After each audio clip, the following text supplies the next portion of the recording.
I don't know if you've ever seen footage of seals and sharks, but, you know, my understanding is that the kind of classic shark attack, it would be pretty hard to survive that, I think. And all of the women on the boat were aware of that fact. But, you know, we all swim in areas where there are sharks to begin with, and we swim in those areas on a regular basis, and I think we all have kind of come to terms with it on our own. And so everybody on the team had the same plan going in the water. This is a difficult question, so you don't need to answer. But when you state coming terms with the fact of possibility of encountering a shark, especially a great white shark, do you mean that you're prepared to die out there? I know this sounds strange, and I don't understand people to understand it. I know I'm not maybe a normal swimmer, but yeah, I feel that if a great white shark attacked me and I died as a result of it, that would be okay. I mean, it's to me a better way to go than a lot of the other options out there. I get into a car every day. I drive around. Sometimes I'm driving and I see accidents happen. Sometimes I come across an accident after it's happened. It doesn't stop me from driving the car. You know, there's a lot that we do every day. The probability that a great white shark is going to attack a swimmer, it's not that great. I mean, I'm not totally foolish. I know that I'm putting myself in a place where there are more great white sharks than many other places on the globe. But we also swam at a time of year when most of the sharks are not in the region.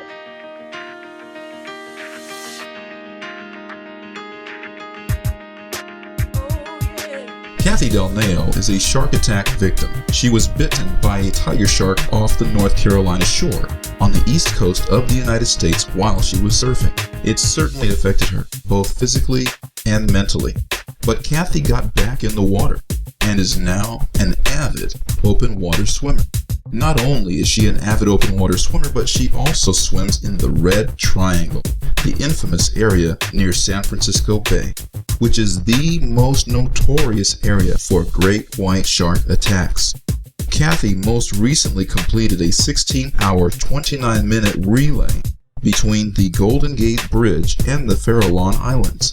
She presents her background and thoughts on a new wildlife protection policy that some in the global open water swimming community are considering. Her perspective as a shark survivor is unique. Her perspective on a new wildlife protection policy for the global open water swimming community is interesting. Listen to her story and her perspective. Well, good morning. We're here with Cathy Delneo of San Francisco, a very special guest we have. Good morning, Cathy. Good morning, Steve. Yes. And did I pronounce your name correctly? I fear I did not. No, you did it right. Okay. Excellent work. Okay. Well, thank you very much for appearing on Open Water Wednesday. And you're going to have some very special information to tell us, very timely. But I first wanted you to describe your open water swimming career for those of us who around the world who may not know, your career. Can you fill us in? Sure. Yeah. I've been swimming in open water for much of my life. I grew up in Vermont, and when I was a kid, I swam recreationally in Lake Champlain, and I also swam this age group swimming until high school when I stopped swimming altogether. And then after I graduated from college, I was walking at the Jersey Shore one day, and I saw people racing in the water. They were participating in the King of the Pier event, and I remembered how much I liked swimming, and I turned to the person I was with and said, "Hey, why aren't I swimming? I love swimming. I love, swimming in the ocean. I love swimming in the water." And I, at that point, got back into swimming through master's swimming. I swam at Rutgers with Ed Nessel, and after a year, I decided I was ready to try some open water events. and I went back to that same event thinking of the pier. I don't think they hold it anymore now, but I was just really excited to race other people in open water. And while I was living in New Jersey, I kept doing open water events in the summertime, and I found myself here in San Francisco about 4.5 years ago, and I fell in with the South End Rowing Club, which is a great group of open water swimmers. And now I swim primarily in the bay, and I rarely swim in the pool. And we do events all over San Francisco Bay, all different distances. We do them, kind of fun club events. We do longer swims that might be 2-hour, 3-hour swims. And we also host an invitational where we invite people from around the country to come and participate in an Alcatraz swim once a year. And last year I was the swimming commissioner of the South End Rowing Club, so I was in charge of the whole swim program, overseeing safety and planning events for the club swims, long swims, and with responsibility for that invitational. So I'm a swimmer. I've also done a lot of race directing and events for our club and events for the public. Wow. For those of us who are not familiar with the number of people, the great number of people who do open water swimming in San Francisco Bay, you have two great clubs there, the Dolphin Club and the South End Rowing Club. Approximately how many people are members of the South End Rowing Club, and how many of those are swimmers?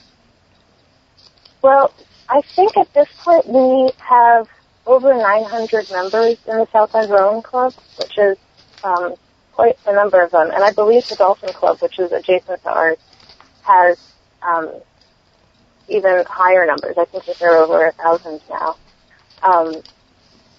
I think it would be fair to say that of the 900 at the South End, maybe 500 of those people will get into the water in a year. Now, as far as who's coming regularly to the club events, that's a smaller number. I would think maybe we're seeing the same 200 people participating in those out-of-coast swims. As far as who's swimming around in aquatic parks, I would think probably at least 500 of those people are swimming around in an aquatic park at some time. Some people are daily swimmers. Some people jump in occasionally. Some people swim for an hour. Some people just get in and swim to the end of the dock and back. So it's all different levels of swimming and all different involvement in the kind of the racing program. Now, of all those people who swim in San Francisco Bay and in fact around the world, there are an extremely, extremely small number who have actually ever seen a shark in the water. And there is even a much, much smaller number of people who've actually been approached or attacked by a shark. Now, you are one of those. And I assuming it was a very traumatic experience, but can you describe your shark attack to us? Where was it? What were the circumstances and how you came out of it? Sure. I was on vacation in Cape Hatteras in the summer of 2004, and the day that I was bitten was a really stormy day. It was a day with a lot of electrical storms all throughout the day, and finally when the storm broke in the afternoon, the people I was with and I decided to go surfing. I had been surfing at that point for about a year, and so the four of us went down near the Sea Island Turtle Preserve, and we entered the water, and we were surfing probably about an hour, and the conditions were tough for me as a fairly new surfer. I really hadn't caught very many waves. The waves were really big and heavy, and the water was churned up a lot from the storms that had been happening all throughout the day. And kind of, again, I'm not the best surfer even now, and at the time I wasn't a good surfer at all. And I was always being told by some of the people I surfed with that I needed to really commit to the waves. So I was getting cold and I knew it was time for me to go in, but I decided I would, really commit to whichever wave came next and I would just give it my all. So a wave came and I paddled and paddled, and then when the wave broke, it actually broke right on, the kind of the top of my back, and I was pushed deep down into the water on top of my surfboard. And I was turned all around in the water, and I remember having my eyes open. I honestly don't remember seeing a shark when this happened. I remember not knowing which way was up and putting my arms above my head so that my board wouldn't hit me, and I just knew I needed to relax. It felt like I had been underwater forever, and I knew if I tried to swim, I might go the wrong way, so I just let myself completely give in to the ocean, and I floated to the surface. And when my head broke the water, I was hyperventilating, and that was really strange. And I checked my body to find out what might be causing me to be in such distress. And I saw that, I guess I felt it first. On my right calf, it felt very piecey. It felt kind of like chicken, when you slice chicken. And I immediately just kind of clamped my my hand over my calf, and then tried to get out of the water as quickly as I could. Steve, I'm actually hearing an echo on the line. Okay. It just stopped though now. Okay. Maybe it's fine. Okay. So anyway, so to get back to the story, so there was a piece of flesh missing, I guess, from my leg. It was kind of all jagged and triangular pieces flopping around. And, that, then I, ended up in the hospital. And, later on, when I tried to find out what had happened to me, I sent pictures and my medical information to the, International Shark Attack File. And I was sort of trying to prove to myself that it wasn't a shark, that somehow I had done this with my surfboard or hit a rock or anything like that, because I really didn't want it to have been a shark attack. But they let me know that it really seemed for them to have been a shark attack, and everything for their perspective was completely in keeping with a bite from a shark. And about a year later, I learned about a different group of scientists who study shark attacks. I sent them the pictures, sort of hoping they would say, oh, that was not a shark attack. But they also thought that it was. And they thought it was likely a 6 to 8 foot juvenile tiger shark. Wow. So, yeah. Wow. So that's kind of the story of the incident. Yeah. Wow. And did it affect you physically? I mean, can you walk normally, or the function of the muscle is affected in any way? How did that? It's actually, I'm really lucky. I have no current physical ailments from this fight at all. So I had a number of surgeries in order to fix the wound. I had 4 surgeries. I was hospitalized for 28 days. And during that time, the bacteria from the shark's mouth and from the ocean were just really kind of running rampant in my leg and in the wound. And the first surgery that I had was a skin graft, and that failed almost immediately. And that was done in Norfolk, Virginia. Then when I went back to where I lived in New Jersey, I went to the Columbia Presbyterian Hospital, and they actually tried a primary closure on my leg, which is where they stretch the skin to try to close the hole. It was really kind of funny. If it had been almost anybody else, I think they probably would have had muscle impacted by the bite, but I have really weird skin. So the primary closure surgery that they tried at the hospital, they said usually they wouldn't be able to do that with anyone over the age of 12, but because my skin has a lot of collagen and is kind of spongy, they were able to try that even though it was about 28 at the time. So I personally think my skin helps me in cold water situations too. It's like my personal wetsuit that I have all the time. Wow. So I was just really lucky that I have this unusual skin, I guess, because the shark you can see a divot in my calf from the shark bite, but there was no muscle impacted from it. Yeah. Wow. So, and what about emotionally?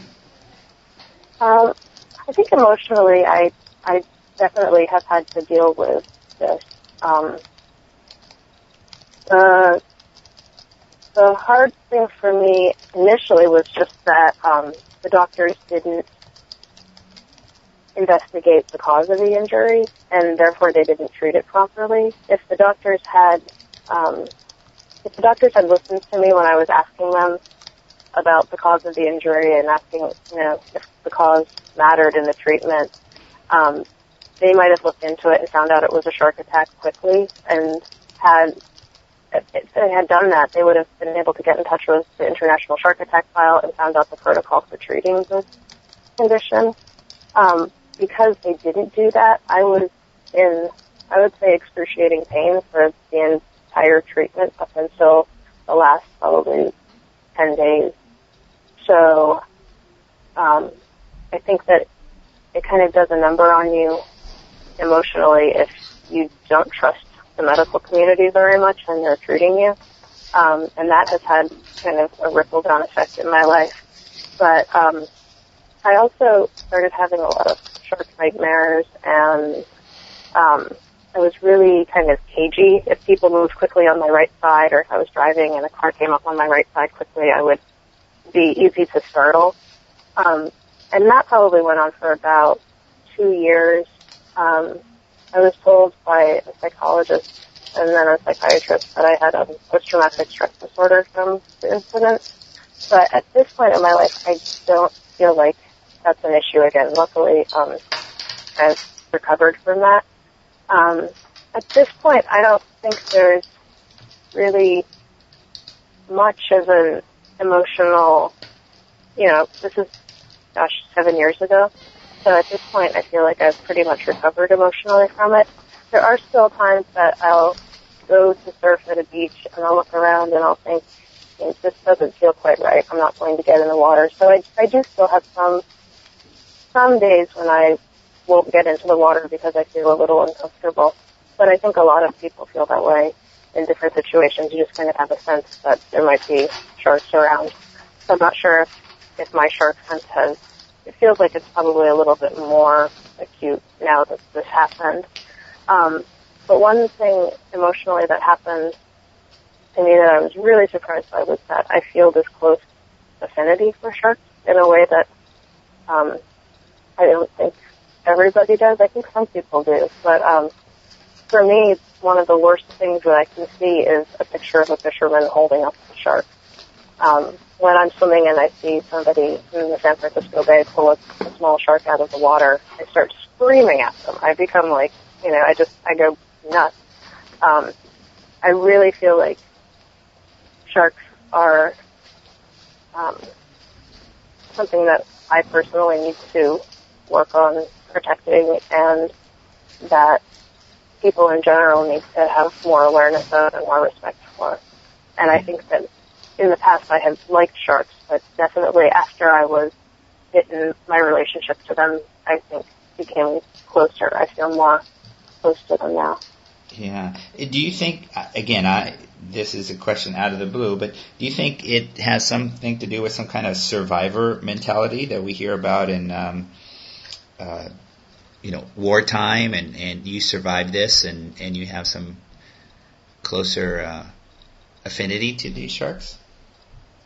I think that it may have to do with that. I have interacted a little bit with other people who have been bitten by sharks, and I've read accounts of others who have been bitten by sharks, and it seems like it's actually pretty common for people who have had these encounters to have a close, they feel protective of the sharks and they feel a close relationship to the sharks.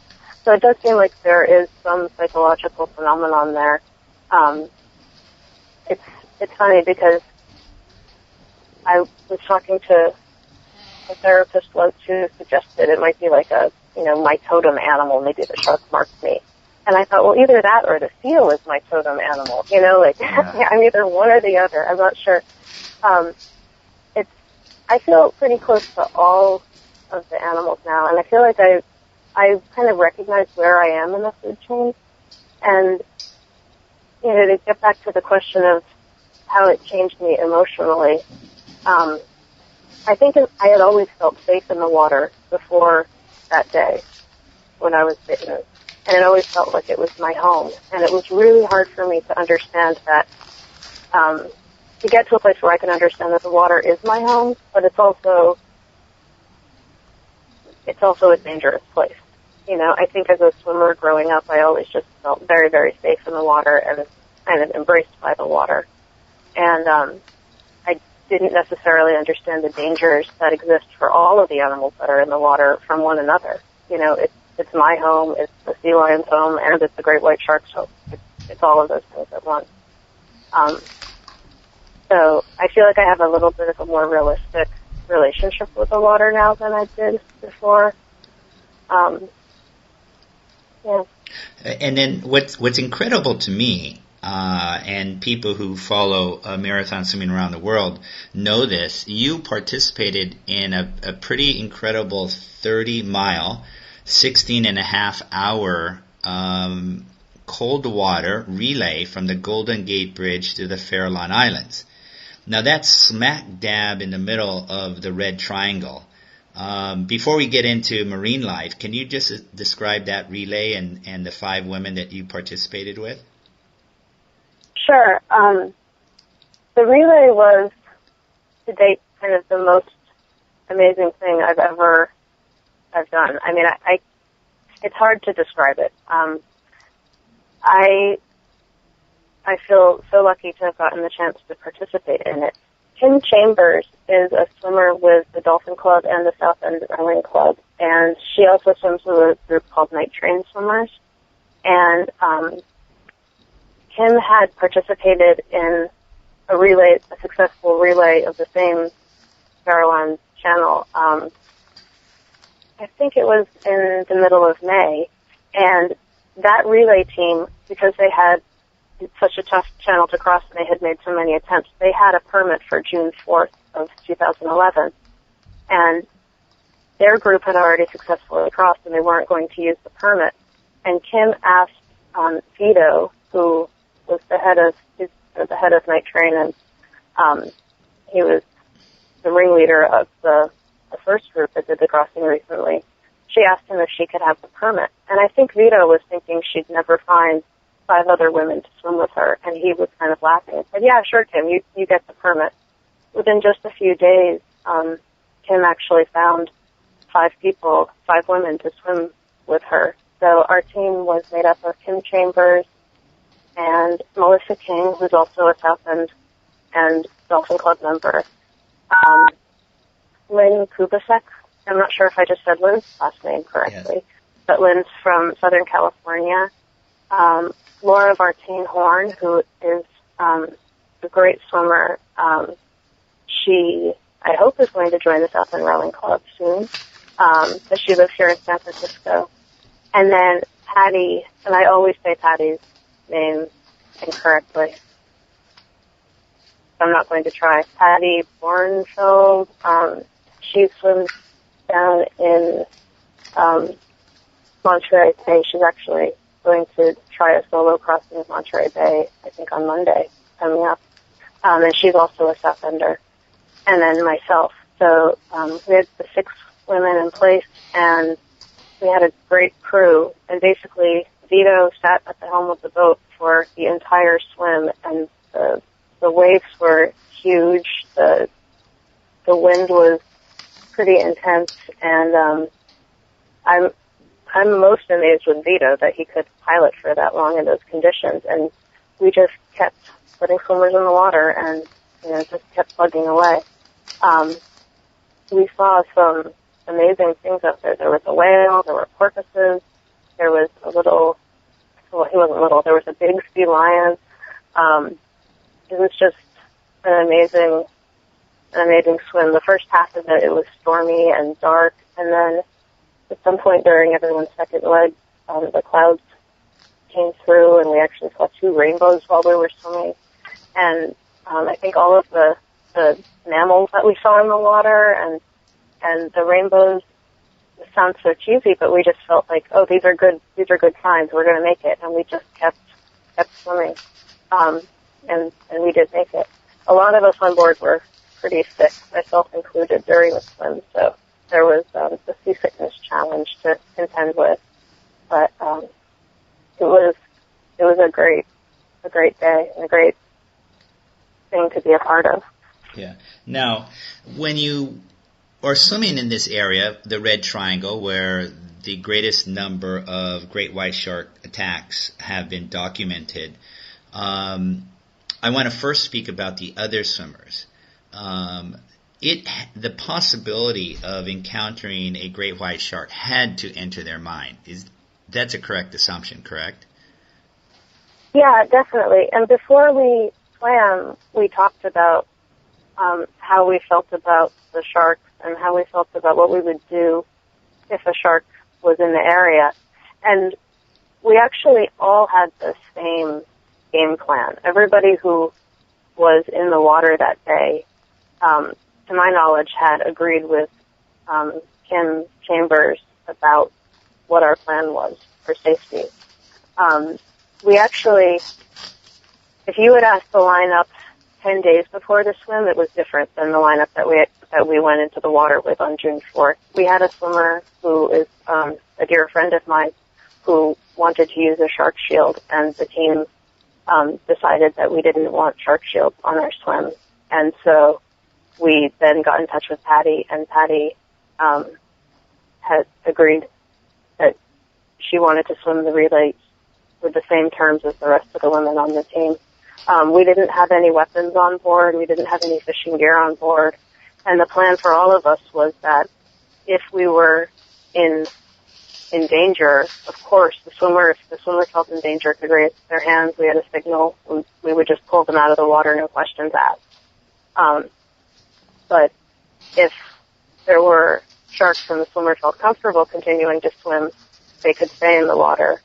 And if a shark did attack, our plan was just to get the person out of the water as quickly as possible.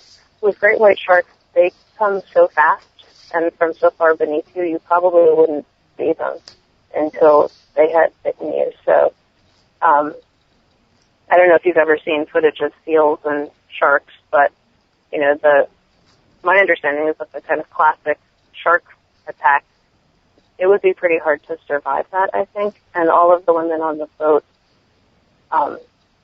were aware of that fact.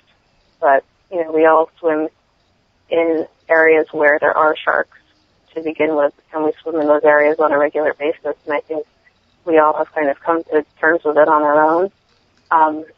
And so everybody on the team had the same plan going in the water. This is a difficult question, so you don't need to answer. But when you state coming terms with the fact of possibility of encountering a shark, especially a great white shark, do you mean that you're prepared to die out there?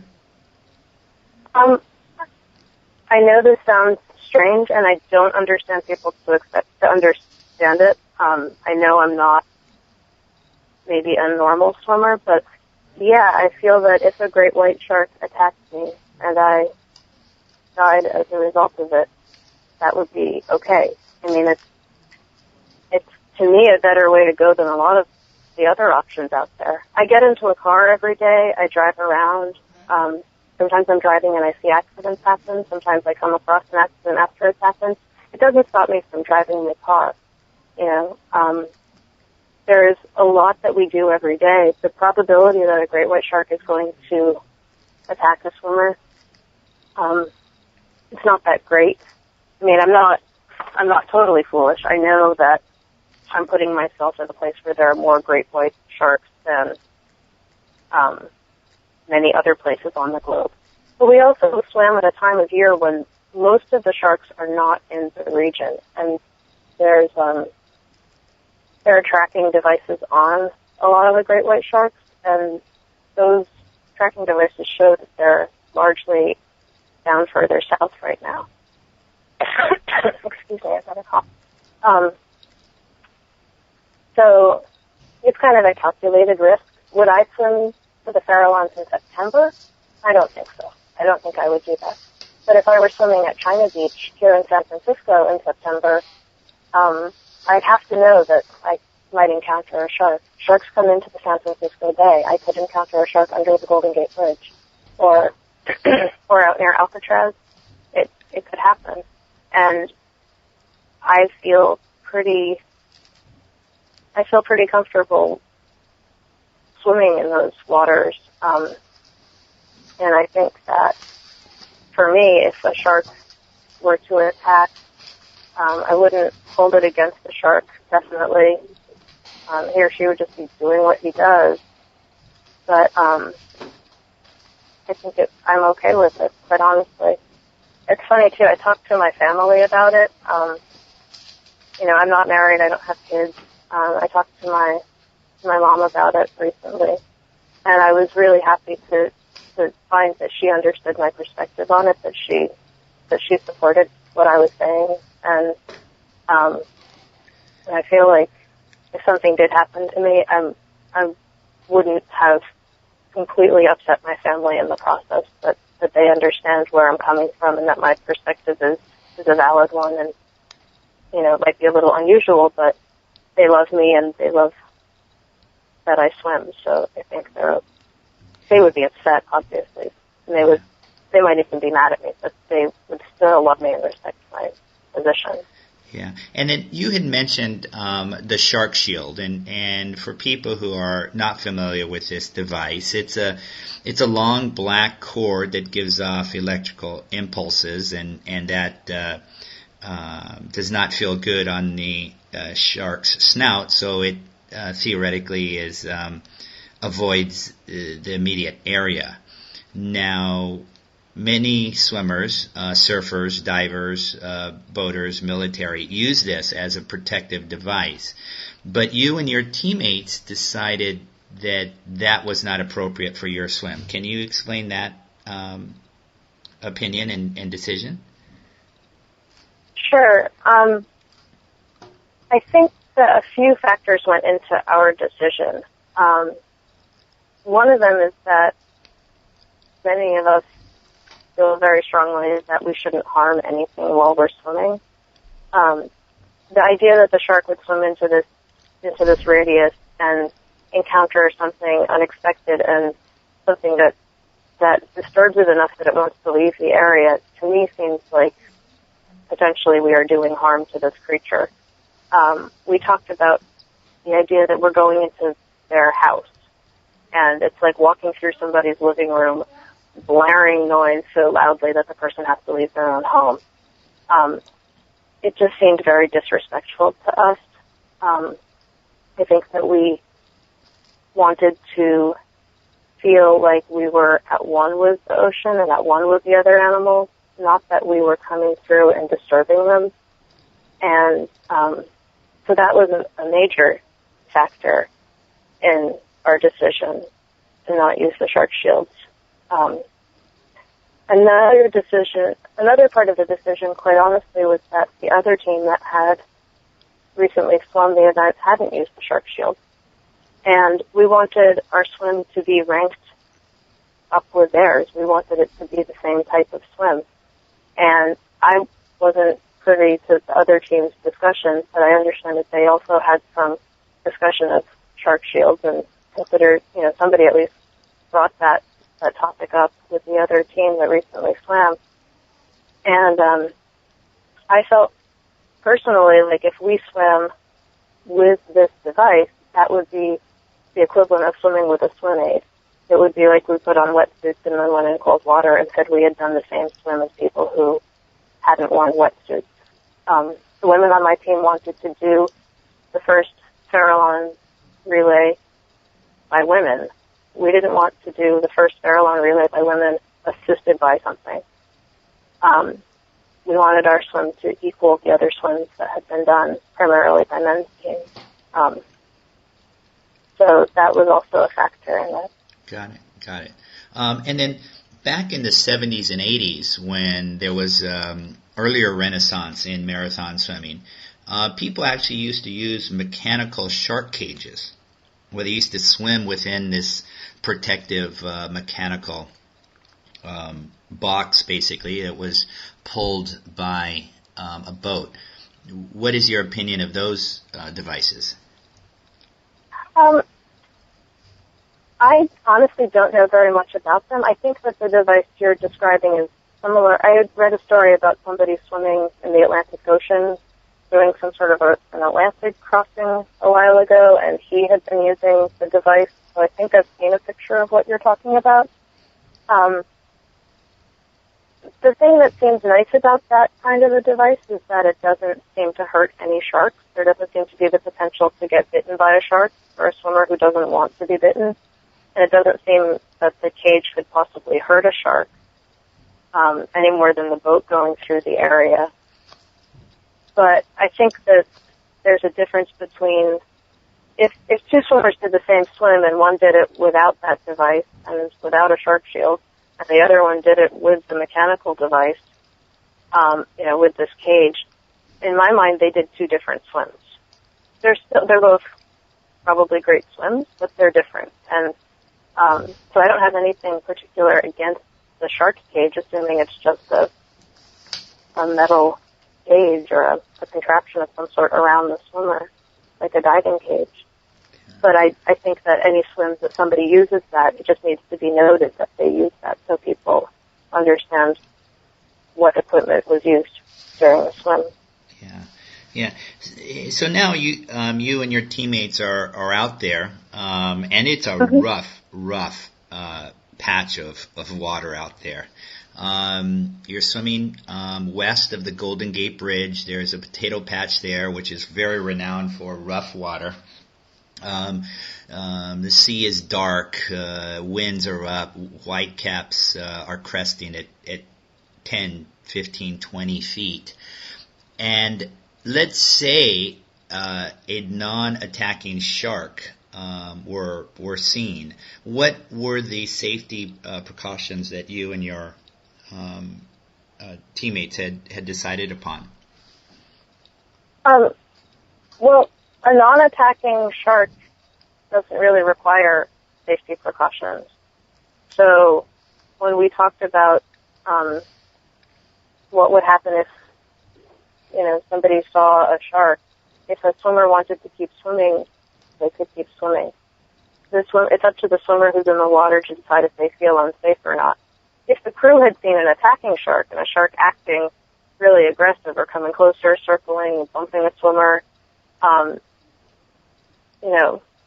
I think that the crew could have decided we're going to pull the swimmer out of the water. Ultimately, Vito was in charge of us and our safety, and he would have made the call. Our observer, David, was watching the whole time. Patrick was watching the whole time. They would have, if they saw something aggressive, I would imagine they would have made the call.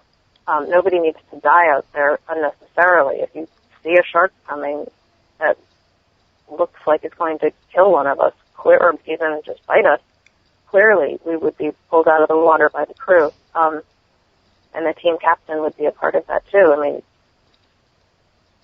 it's totally different though to just see a shark. A shark that's non-aggressive, you don't need a safety plan for that shark. Yeah. When Phil Cuddy was swimming in the team that swam just a few weeks earlier, Phil actually did see a school of creatures that, I may be wrong, I think that they were blue sharks, and he stayed in the water. He saw these animals, they didn't seem interested in him, they were beneath him, he could see them through the water, and he kept swimming. When I was swimming my third leg, I actually saw something beneath me in the water, and, it could have been a small shark close, or it could have been a large shark far away. I saw a gray thing. It looked like it had fins in the appropriate places. Could it have been a porpoise that was just, down there and looking a little sharkish? Sure. Could it have been a shark? I guess so. At the time, I kind of thought to myself, it's going the same direction I'm going. It's not coming up. That's a good sign. I closed my eyes for a little bit to kind of calm my breathing, and when I opened my eyes again, it wasn't there anymore. And I figured that was fine, and I just kept swimming. I honestly didn't tell the crew about it till I got back into the boat, because it didn't seem relevant. You know, just like when a porpoise comes by, most animals don't want to interact with us that much. You know, they might be out there. The mammals really seem to be the most interactive. They're the most curious. But I think it's likely that there were sharks near us when we swam. I know when I surf at Ocean Beach in San Francisco, there are sharks near me when I swim. When I used to surf in New Jersey, there were sharks with me when I was surfing. They're there all the time. They're not choosing to interact with me because I'm not their normal prey. I'm not of interest. So I don't think that you necessarily need a plan for a non-aggressive shark, and I don't think people should overreact and make a plan and pull swimmers anytime the shark is seen. I mean, I had a friend once pull me because she saw a porpoise and thought it might scare me because it was gray and had a fin. And my swim was over at that moment. I respected her decision. She was the pilot, but, I mean, if it was a porpoise, I would have been okay, you know? Yeah. So. And then what happened, again, this is so rare. You know, according to my records, we've only had one shark attack during a channel swim, so it's extraordinarily rare. But because you're in the Red Triangle, you probably have these contingency plans. What actually happens? I mean, I've seen videos of you know, swims in that area. It does not appear, because of the size of the waves, that the swimmers are swimming very close to the boat. It seems that you're at least 10 meters off of the boat. So if you're 10 meters off of the boat or more, what are the safety plans when there may be an aggressive shark? And what recommendations do you have for others who may encounter aggressive sharks? I think that the safety plan would be that the boat would try to get as close as possible to the swimmer, and then we would reach out to the swimmer using gas or, you know, other, you know, the boat has like a long gas on it. My personal feeling about if there had been an aggressive shark, and say it did bite someone, what I've read about shark attacks and shark encounters is that additional people getting in the water often helps. I would really hope that if I personally saw one of my fellow teammates having a problem with a shark, that somebody else might enter the water to help them out of the water. I know that in the face of it, people sometimes don't behave that way, but I really hope that if I ever saw something like that happen, that I would enter the water to assist the other person. Sometimes just having an additional body or two bodies around seems to make sharks leave, from what I've read about dive encounters or shark attacks, where that second body in the water gives the shark a moment of pause. So really the idea is just to get the vessel close to them. It is possible to get the boat quite close to the swimmer. We do it when we pick swimmers up. Hopefully the swimmer would be also aware of what's going on. We had an audible signal for notifying swimmers to pay attention, so we would use that signal, get their attention, they'd get over to the boat as quickly as possible, the boat would get over to them. I never felt like I was very far from the sequel, from the boat that was piloting me. It felt like I was quite close to it the whole time. You know, we had to be a certain distance for the swim to be kind of done according to the standards, but if I wanted to get to the boat, I certainly could. At one point during my swim, I felt something grab my foot. I don't really know what that was, but believe me, I got myself over to that boat really, really quickly. So I feel like all of us, and I got the attention of the crew very quickly when I felt nervous about whatever had touched me. Yeah. So I felt like if there had been a problem, we could have addressed it quickly and safely, just using our normal standards, the same things we would do if if we suddenly were faced with a large vessel or, another threat to a swimmer in the water. Yeah. About how far, on average, are you close to the boat? About how far? How far in distance? Asking? I'm a bad judge of distance. I mean, is it the length of a swimming pool, or is it 5 feet? Oh my gosh, it's neither of those. I would say maybe 10 yards. Okay. Yeah, I'm not sure the exact distance, and it's hard to maintain an exact distance because of when we were swimming, for a lot of my legs, the boat had to keep turning left. We had to keep turning south. Uh-huh. So, I would be immediately parallel to the boat, and then I would be at a funny angle and have to swim around kind of like I was turning a corner, and we just kept navigating that way. So your distance might change a little bit, but I think we were always like 10 or 15 yards off the boat, off the side. Yeah, and then you had mentioned a gaff, or use of some kind of pole or something. But in your case, we had talked offline, and correct me if I'm wrong, you would not want anything to be raised at or aimed at the shark. Is that correct? No, I'm thinking the gaff would be what the swimmer would reach for and hold on to, not that the gaff would be something you would poke at the shark with. Got it. To be honest, if a shark actually had its mouth around a part of my body, would I fight back at that point? Yes. I don't think I'm a complete idiot. I think I would probably fight back at that point. But that's, there's a difference between assuming what the shark is going to do and kind of being overly defensive, which I think some swim plans may do. If a swim plan includes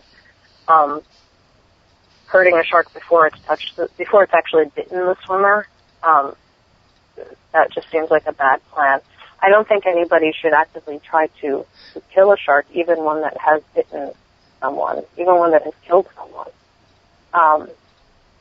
But I think if a swimmer is actively, being bitten, that they could touch the shark in order to make the shark release them. Techniques I've heard of include touching their gills, but sharks find that uncomfortable. So in my mind, when I think of my game plan, if ever attacked by a shark that, say, gets my arm or my leg, touching the gills, touching the nose, those areas I believe are more sensitive, and I would hope the shark would let me go. I think that kind of a response after the shark has already bitten you is an understandable response, and I don't think anyone would question somebody who even hit the shark at that point. But to hit the shark before it bites the swimmer, or before it actually strikes someone, I think that's where the difference lies between my perspective and some other perspectives that I've heard. Got it. And the issue that has been discussed amongst many race directors and associations is the inaction of some kind of new wildlife protection policy. And just in our talks, it seems that you would be an advocate of some kind of wildlife protection policy, a written document, a plan of action that open water swimmers in the ocean or elsewhere would adopt and adhere to. Can you give us some kind of hint that of topics or policies that you think this wildlife protection policy should include? I do think that it's important that people have a policy and either a global policy, but probably more appropriate would be specific for different swims, about addressing the wildlife that you're likely to encounter. for me, the most important thing would obviously be do no harm.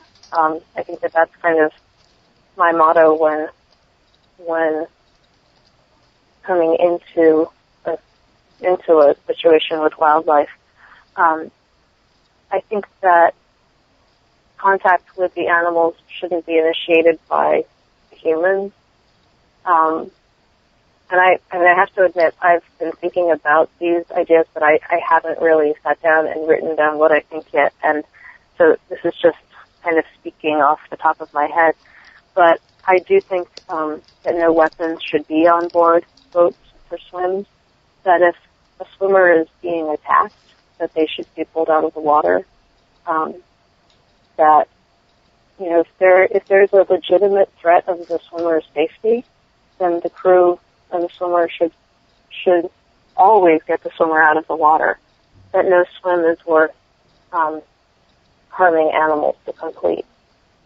I think not having fishing gear in the boat is a really wise idea. I don't think that baiting the water nearby to get an aggressive animal away from the swimmer is necessarily a good idea, because I think that it could potentially draw more animals to the area, even if that's not the consequence. I think it's a little short-sighted probably to put more bait in the water. I also think that it changes the nature of the interaction. It actually would go from being an unprovoked attack by a shark to a provoked attack just by the fishing and baiting nature of it.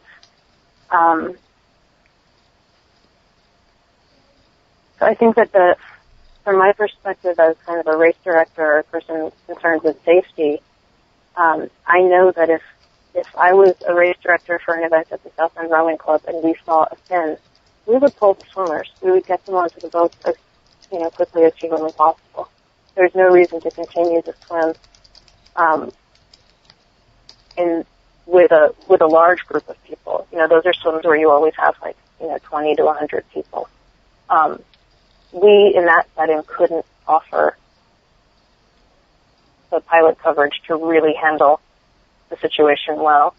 On a solo swim, the presence of a fin might not be enough reason to pull a swimmer out of the water. If the shark wasn't aggressive, we might, depending on how the swimmer felt, be able to leave the swimmer in the water, let them keep swimming and keep trying as long as the shark didn't become aggressive. So I think that there are some reasons not to have a global policy, because there are these distinctions between an event with 600 people in attendance, 600 participants, 10 participants, and 1 participant. There are a lot of variabilities for how much the pilots can actually observe the animal and see what it's doing and make that distinction. I think the swimmer and their crew always have their perspective to bring to it too. A swimmer might feel really strongly that she wanted to be pulled if a porpoise came up. That's an animal that I would never think to be pulled out of the water for. But maybe they had a negative interaction with an animal in the past, and they didn't want to be in the water with a dolphin or a porpoise.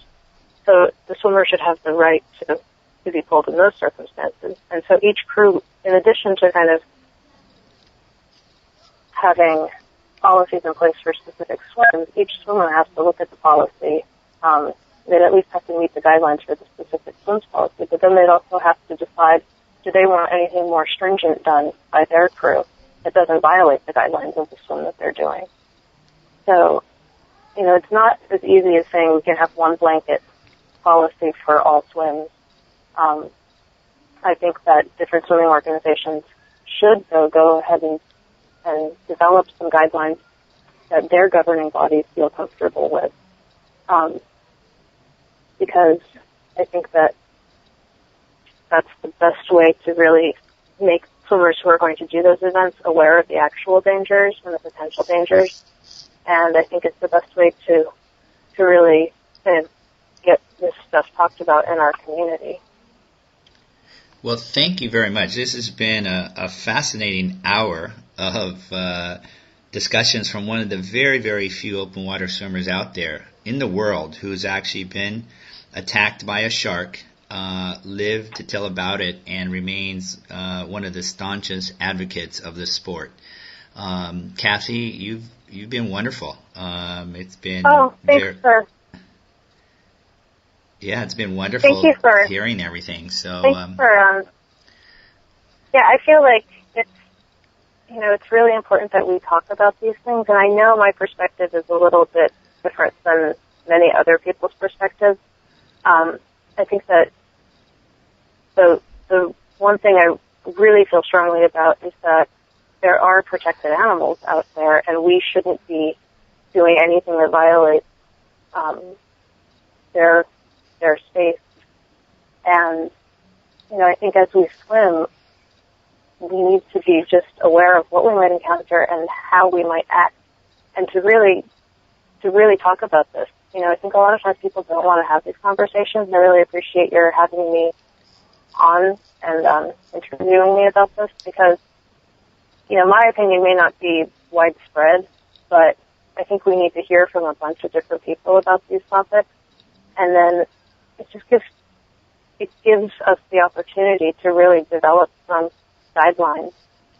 Last year when I was swimming commissioner at the South End, I didn't think to develop any animal policies. We didn't have them in place. And I think Penny's recent swim really highlights the need for all of us to really consider these things and think, what would we do? How would we react to this? And what's right for our organization? I think it's really, really an important time for us. Well, again, thank you again, and we'll have these conversations started up globally, and hopefully we'll come up with reasonable, safe policies, procedures for everybody to adhere to. So thank you again. Great. Thank you, Steve. Bye. Bye-bye.